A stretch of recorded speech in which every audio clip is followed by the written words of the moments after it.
If you've ever wanted to work with people who were dealing with physical symptoms or issues, anything from sleepless nights with a diagnosis of insomnia to someone who's dealing with chronic or acute pain, this video is for you because there is something called a scope of practice.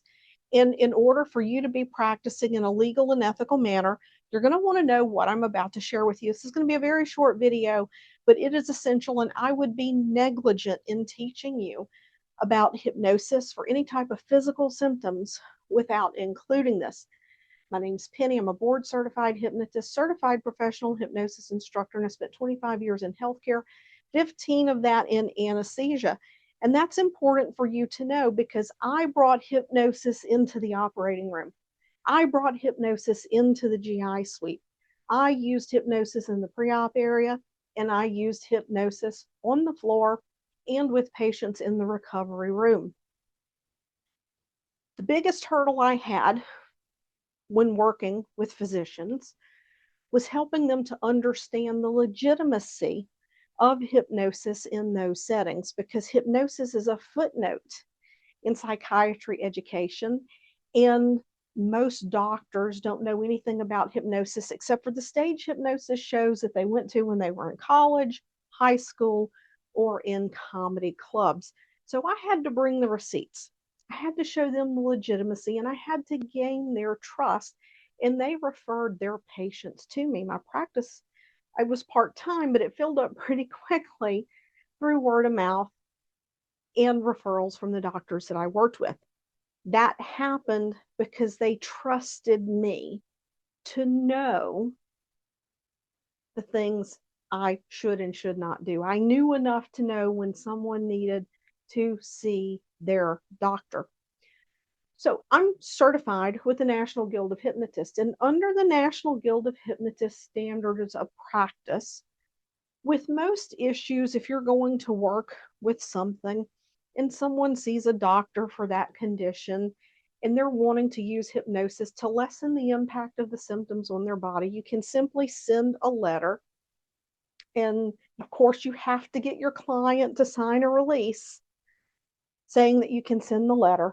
And you send a letter that says, Dr. So-and-so, I'm working with your patient, name, date of birth. That's their identifiers, name, date of birth, using hypnosis to help them with their quality of life around the symptoms related to blank.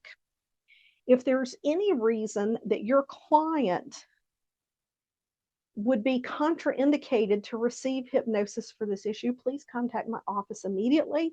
Leave a phone number. Okay. Then on the outside of the envelope, when you mail it to them, you're going to write in red ink, confidential patient information enclosed, because you want that to get in front of the doctor's eyes. The medical assistant may not know what the doctor's thinking, and they get all kinds of stuff that gets circular filed into the trash. So you want to do that. Most symptoms, it's okay to do that. There are some places where you've got to draw the line and say, no.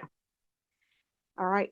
The first biggest, I'm going to give you some examples of why you want to say no, because you don't know what you don't know. And we're not walking x-ray machines. We can't look at clients and know what's going on with them. Number one is headaches, especially if they're new or they've changed in intensity. It's a new headache, or it's a headache that it has changed. Now, there are some people who've had migraines for their whole life, and they come to you and say, I've had migraines my whole life. I've been taking XYZ medication, and I just really want to see if I can stop taking the medication. Then you need to tell them, well, we need to let your doctor know. Usually what I do in that case is I have a letter that I will give them and say, take this to your doctor's office, talk to the receptionist, and see if the doctor will sign it. Because I worked with someone once who, young, healthy, high pressure job, high stress, and just kind of started getting a headache. And most people would have dismissed the headache because there was a new baby in the family. Lots of things were changes. A new house was just bought. They're moving. And they thought it was a tension headache. And about 2 weeks in, they said to a neurosurgeon one day, they hadn't even seen, I've got this headache. I'm just curious. Like, I've had this headache for 2 weeks. It came out of nowhere. And no matter what I do, the headache won't go away. It was a brain tumor. It was a brain tumor. So, it's important that things get worked up. Any kind of chest pain, you want that doctor's note. You want to send something and say, take this to your doctor and have them sign off on it. Because what if the doctor, let's just take, for example, that it's a woman, it's very relevant these days, with the medical gaslighting. Woman goes to the doctor, she's going to the ER, they tell her, oh, it's panic attacks, oh, it's this, oh, it's that. All this stuff, you're fine, you're fine, you're fine.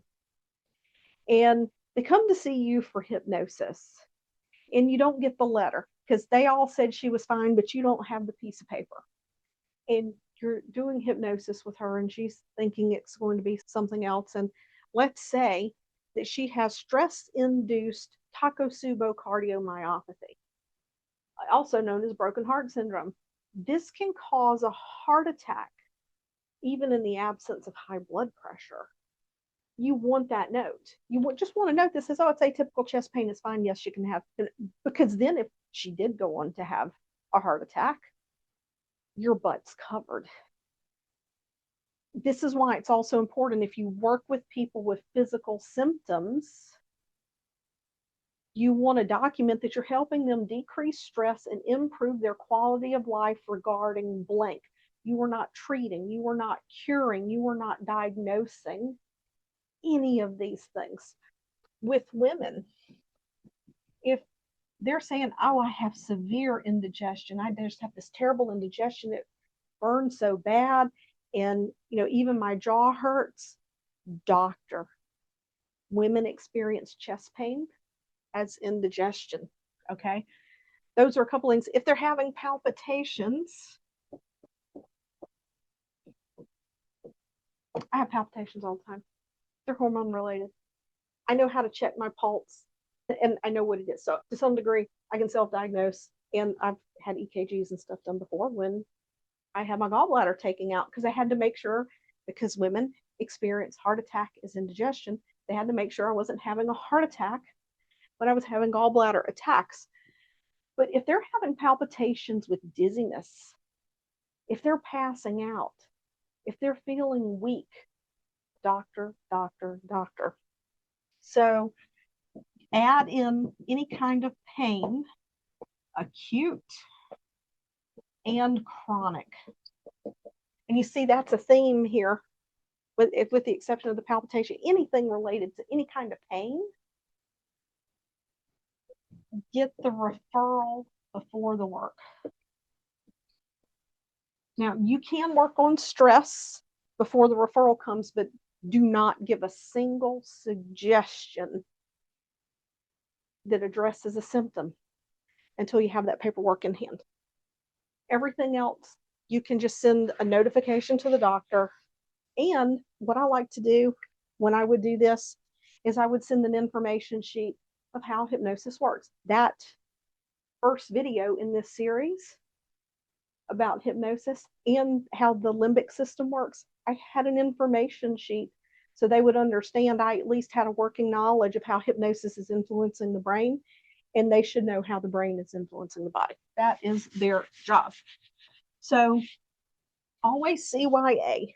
In your arsenal of paperwork, you should have a form that you can send to the doctor that lists the most common conditions that you might work with: weight loss, irritable bowel syndrome, tobacco cessation, chronic pain, acute pain, headaches, low back pain, where all they have to do is check it off and sign it saying, yes, it's okay, and your person takes it.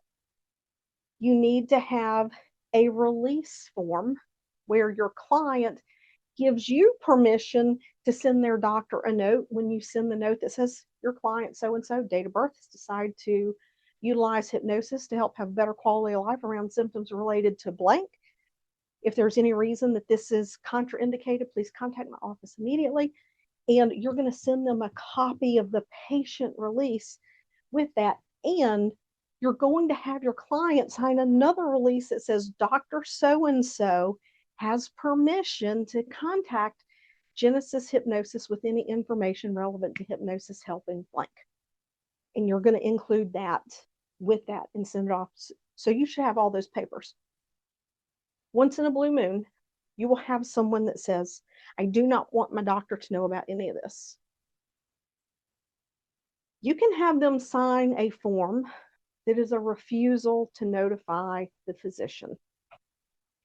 And then it is on you and your conscience, depending on the situation and the circumstances and what you can live with, it's on you to decide whether or not to take that individual on as a client.